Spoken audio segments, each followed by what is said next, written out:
hello everyone गोदान मोनसे भिडिअनि गेजेरजों नोंथांमोनखौ गासैखौबो बरायबाय लोगोफोर नोंथांमोना बे चेनेलाव गोदान फैनो गोनां आबुं बर' सावथुनफोरनि मिउजिक भिडिअफोरनि शर्ट मुभिफोरनि आपडेट मोनबाय थानो थाखाय चेनेलखौ साबस्क्राइब खालामनानै लादो लोगोफोर दायो नोंथांमोना नायगासिनो दङ आपडेट भिडिअ गोदान मोनसे बर' सावथुननि आपडेट भिडिअ नायगासिनो दङ नोंथांमोना भिडिअनि टाइटेल आरो थाम्बनेलाव नायनानै एसेब्लाबो हमनो हाखादों बे भिडिअआ मानि सोमोन्दै जागोन आरो बे फुल मुभिनि सायाव नोंथांमोना आबुङै मिथिनो थाखाय भिडिअखौ फार्स्टनिफ्राय लानानै जोबजासिम नायलां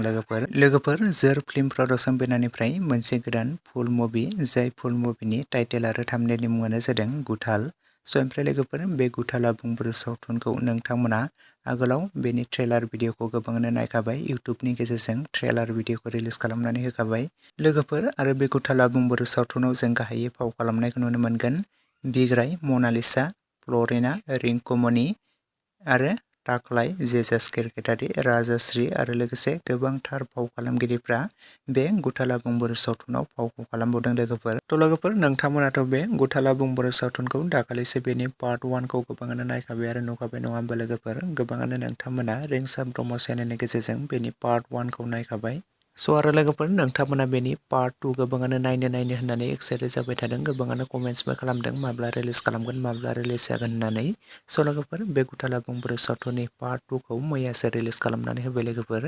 जुदि दासिमाव नोंथांमोना सोरबाफोर नायालासिनो थादोंब्ला रिंसार ब्रह्म चेनेलनि गेजेरजों बयबो नोंथांमोना थांनानै नायहैदो लोगोफोर आरो नायनानै माबोरै मोनदों कमेन्ट सेक्सनाव बयबो लिरना फोरमायहरदो लोगोफोर आरो नोंथांमोना बे गुथाल आबुं बर' सावथुननि दायो पार्ट 3 खौ नायनो थाखाय एक्साइटेड जानानै दं नामा जुदि नोंथांमोना एक्साइटेड जानानै दङब्ला कमेन्ट सेक्सनाव लिरना फोरमायहरदो बेनि पार्ट 3 खौबो बिथांमोना थाबैनो रिलिज खालामनानै होगोन जुदि नोंथांमोननि सापर्ट आरो मदद मोनोब्लानो बिथांमोना थाबैनो रिलिज खालामनानै होगोन नोंथांमोना बयबो नायनो थाखाय नेनानै थाथ'दो 1 विकसो नेनानै थाथ'योब्लानो जाबाय लोगोफोर बिथांमोना थाबैनो रिलिज खालामनानै होगोन रिंसार ब्रह्म चेनेलनि गेजेरावनो नोंथांमोना थाबैनो नुनो मोनगोन लोगोफोर लोगोसेनो दिनैनि शर्ट आपडेट भिडिअ बेखिनियावनो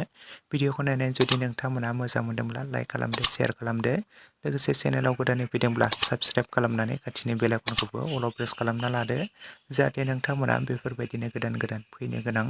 फुल मुभि शर्ट मुभि मिउजिक भिडिअफोरनि आपडेटखौ बे चेनेलाव थाबैनो मोनथिबाय थायो